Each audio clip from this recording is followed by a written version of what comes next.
start off with Helene St. James, Detroit Free Press. Hey Jeff, Tyler Bertuzzi wasn't on the ice. Is there something up with him? No, just Tyler had a maintenance day. Obviously Tyler hasn't played a game since January. He hasn't really skated since January. So, obviously Tyler's gone hard here for however many days in a row. Played a game yesterday, and we just felt it was, part of the plan is to try to work him back into it. And part of working him back into it is having certain days where he has the day off. So it was just part of a bigger plan to try to get him as ready for the year as he can without overdoing it. And Jakob Vrana, anything there yet? No, he's. I think he's slated to see a specialist now today. So once he sees a specialist, we'll have a better idea. Okay. We talked about Bobby Ryan yesterday, but just how much does it help? You know him from last year, and I know, not to read too much into what happens in practice, but today you put him into that spot where the two teams would have skated. Just knowing his body of work, how much does that help as you evaluate him on the tryout? Yeah, no, it's definitely helps the fact that I thought he played pretty good hockey for us last year, and I know him as a person, and we have the potential of obviously starting the year potentially without Verana, and so if that is the case, we're going to need some guys with that offensive talent, and so let's make sure that we're giving Bobby a good look, and so you read through exhibition season, we'll give Bobby a good look, and we'll go from there. Thank you. Yep.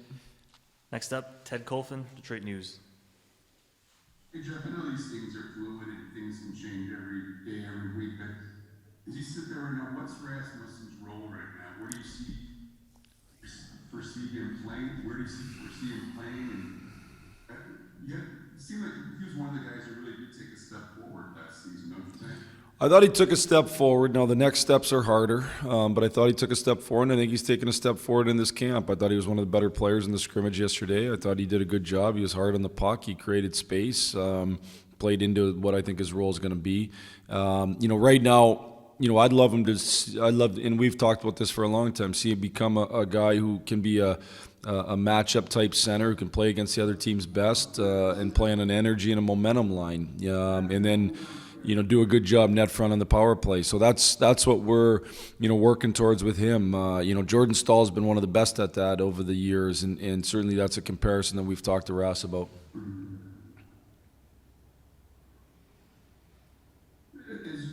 What's the next step then for you guys as far as camp and the exhibition season? Are you guys going to have two teams like you usually do then? I think you mentioned it the day before. Well, we don't necessarily have like two pure teams where Red plays because they're not all playing the same number of exhibition games. So we just go through and we plan out, and you can only do this in so much in advance, because of injuries and that. But we have a plan of how many exhibition games we want each guy to play, and then from there we work to fill the rosters in, and depending on opponents and when the game is, and back-to-backs and all those kind of things. So what our immediate plan is we'll have a practice with the whole squad, two teams tomorrow. Wednesday, some guys get a day off that aren't in the exhibition game. Some guys are in the exhibition game Thursday. Those guys will flip. And if you didn't play in either exhibition game, you'd practice Thursday, and then we'll skate again Friday. So, and then we'll take it from there. Again, we have a plan of how many exhibition games we want to see everybody play in total, and we have a plan of when those are, but that always changes based on injuries and availability. You said what people like to get out of these guys, 3 or 4 games, generally speaking? I would say a veteran player is probably going to get 3, maybe 4. The guys competing for spots will get a little bit more. Some of the young guys get up to 6. I don't foresee us going over 6 with anybody, but we'll see. Perfect. Thanks for this, John. Thank you. Next up, Max Boltman, The Athletic. Hey Jeff, I don't think we asked you this the other day. Was that a contact injury, or was it, like, how did that happen? I would say that Jakob has had an issue that kind of flared up in practice. So that's all I really want to talk about it. Okay, and then just going back to Rasmussen for a second, how much of kind of the progress that you have seen and what you saw yesterday do you think is just kind of knowing how to use his body fully, or is it something Well, I would say it starts by building his body up. He tested great coming back. Was one of the guys who had big gains. He's continued to build into that big body. One of the things with big players is, those are hard bodies to fill out. When you're a smaller guy, it's easy to create that muscle structure right away. And when you're bigger and obviously longer limbs, it takes a while to fill the body out. And I think he's really done a good job filling the body out. So now he's bigger and stronger. He can create more space. He has a little more confidence with the puck, because with that space, he knows he has a little bit more time.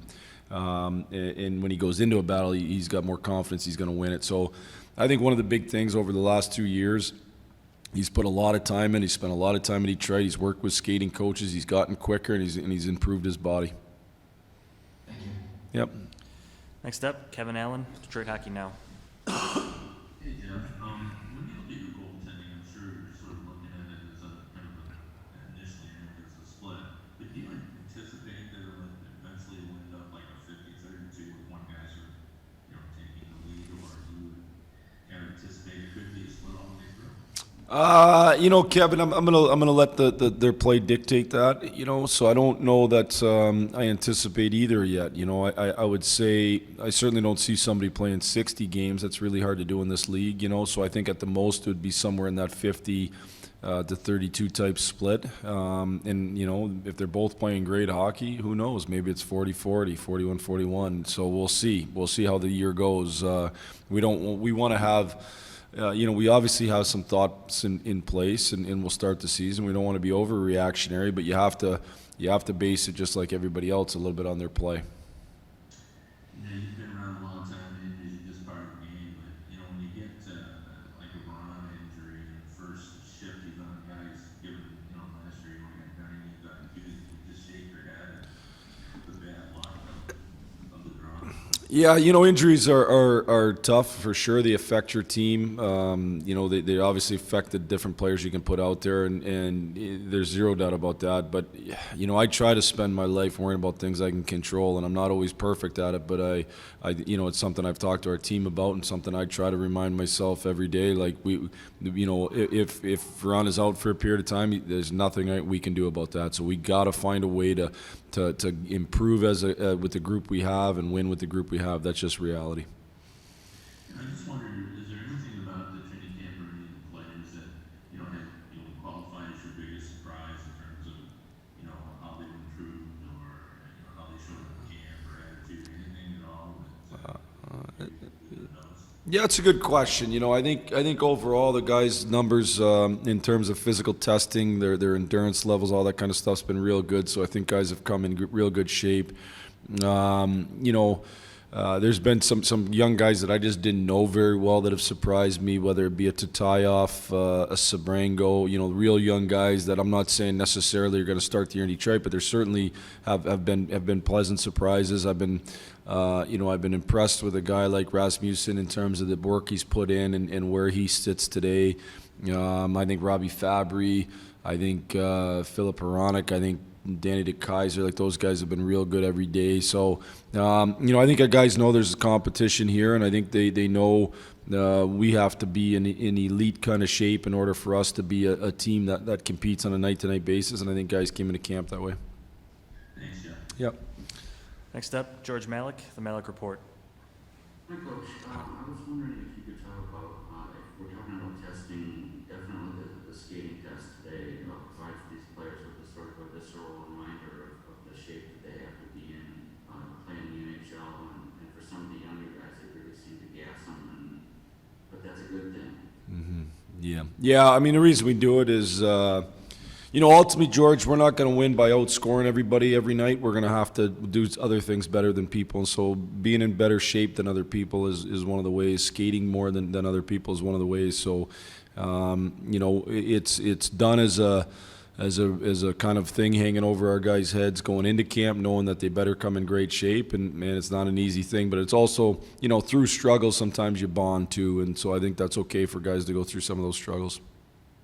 Can you talk about the transition from going through training camp drills to working on now it's more in-game situations as the exhibition season approaches? Well, it's kind of, a little bit of both all the time, George. We start, I'm a big believer in you build part to a whole. And so you build your parts of certain parts of your game, maybe D zone coverage. It might start with just simple 1-on-1 and 2-on-2 and things like that, and then you build that into your whole. And so that's just part of the whole plan. Certainly, certain days are going to be a little more structured days. Usually when it's a structured day, it's not as physically challenging. So as we've gone through into day 5 or whatever, 6, whatever this is, it's harder to keep challenging them physically to that level, especially with the skate test. So then you put a little bit more structure in those areas. So we just got to keep building our foundation. Basically, we have 3 weeks plus 3 practices to build our fundamentals and foundations. Because once the year starts, you get very little practice time. What's your opinion of the heavy exhibition season? 8 games and 12 nights is quite the low even for 2 teams.